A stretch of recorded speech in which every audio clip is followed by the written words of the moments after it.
திட்டமிட தவறுகிற போது தவறு செய்ய திட்டமிடுகிறோம். இதாண்டா உலகத்திலே சிறந்த தத்துவம்னா. செய்யத்தக்க அல்ல செய்யக்கெடும், செய்யத்தக்க செய்யாமையானும் கெடும். எண்ணி துணிக கர்மம் துணிந்தவன் எண்ணுவோம் என்பது இழுக்குன்ட்டான்.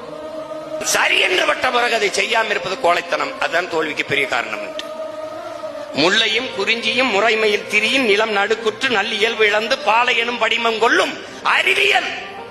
தோல்விக்கு ரெண்டே காரணம்ங்கிறார். யாரு? கிருஷ்ண பரமாத்மா. ரெண்டே காரணம் தாங்கிறார். என்ன? ஒன்று யோசிக்காம செய்யறது, இன்னொன்னு யோசிச்ச பிறகு செய்யாம இருக்கிறது. இது ரெண்டு தான் காரணங்கிறப்பல. செய்யத்தக்க அல்ல செய்யக்கெடும், செய்யத்தக்க செய்யாமையானும் கெடுங்கிறோம். எதுலடா நம்ம குறைஞ்சிட்டோம்? எதுல குறைஞ்சோம்? பகுருளி ஆற்றுடன் பன்மலை அடுக்கத்து குமரிக்கோடும் கொடுங்கடல் கொள்ள வடதிசை கங்கை மின் இமயமும் கொண்டு தென் திசை ஆண்ட தென்னவன் வாழி. இவ்வளவு தூரம் ஆண்டிருக்கான். சிலப்பதிகாரம் பாடினா தெரியும். வடவேங்கடம் தென்குமரி ஆயிடை தமிழ் கூறும் நல்லுலகு. தொல்காப்பியம் படிச்சா தெரியும். தமிழன் பெருமை கொண்டான். வரலாற்றை படைக்கிறவனுக்கு வரலாற்றை எழுத நேரம் இருக்குது.